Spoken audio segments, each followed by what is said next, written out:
even the language I just wanted to mention. Usually, if at all you hear Indian languages, it's almost always Hindi.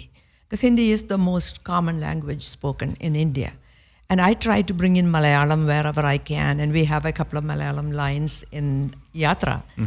And so this song was in Telugu, which is again the less known of Indian languages, spoken in the state of Karnataka, I think. So just wanted to point that out. Different language. And I want to make a bid for Netflix to have a version you can watch in Telugu, because I had to watch it in Hindi. And even though I understand Hindi, there's just something different about watching it dubbed. Right, of course. Yeah. Of course.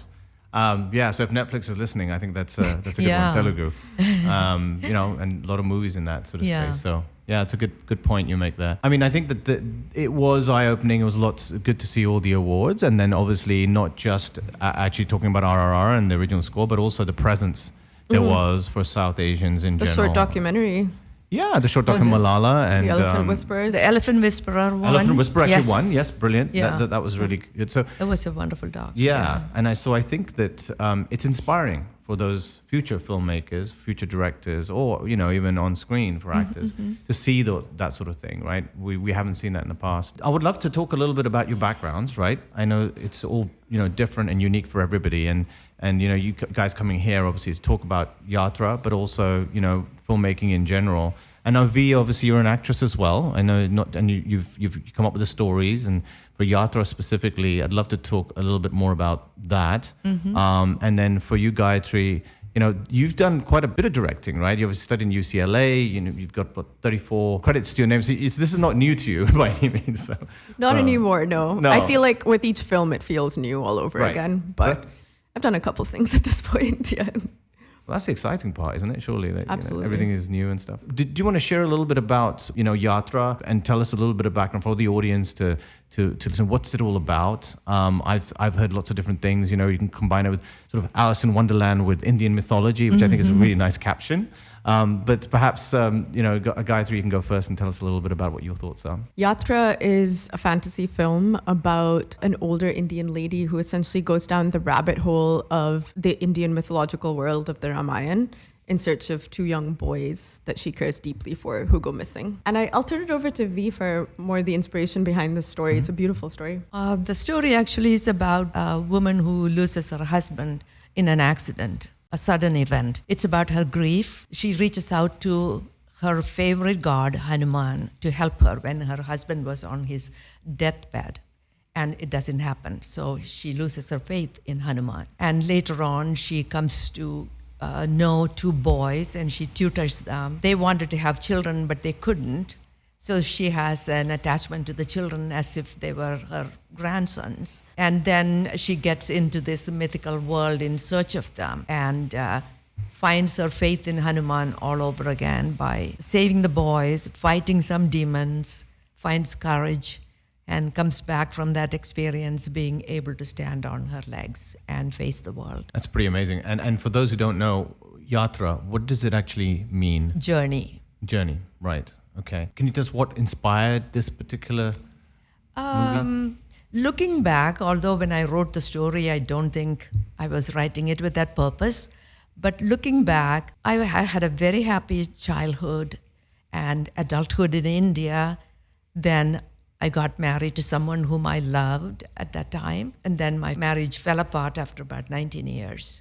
And so I look at it as though it is me coming out of that, although it's been a while ago, and finding meaning in the world again. So that is my true inner connection to this movie. That's awesome. And then to see it out there and also be nominated 3 times at a film festival. These things are a journey, in fact, the filmmaking part of it as well. Yeah. So you must be pretty proud of that. Yeah, I'm happy about that, yes. Can you tell us a bit more about the film festival and what's been planned for the future? It's premiering at this festival called the First Glance Film Festival. It's been running for 23 years. It's the 23rd festival. And so we feel very happy to have been selected by them. Because if you look at their other choices, they're all amazing movies that are all telling very different stories. Right. To have been selected and to have been nominated in the best fantasy, most imaginative film, and best ensemble short. I think we are very proud. Even if we win or not, I think we are happy about that. Yeah, no, that's amazing, and it's great to have that it's right here in LA. Obviously, Gayatri, I think you've come down for that. And when we look at the movie itself, the short, what was it that drew you to this particular story? I think Vee already touched upon a lot of the draws of this film and knowing the emotional depth behind it, how she came up with the story and how personal it was. I mean, Kamal, we've worked on a film together before, Halwa, and it's a completely different genre. It's a drama film. This is fantasy. This is kind of outrageous and lively in ways that Halwa is, a very quiet, kind of slow burn story. But now hearing Vee talk about it, I'm realizing how they're emotional sisters, these two films, because both of them are about this lady finding her voice again and finding herself again. Mm-hmm. And that, particularly after collaborating with Vijaya on Halwa, I just know what depth she brings to these characters, and the storytelling really drew me in. Approaching it from a different genre was very exciting. I've never done a fantasy film before. Mm-hmm. I think the other thing was telling a superhero story or a mythological story about our culture, a person from our culture. You look at superhero films are huge here. Look at, all the Marvel movies and the way that they take something like Norse mythology and popularize and make anew and show to a new generation a version of a character like Thor, right. For example.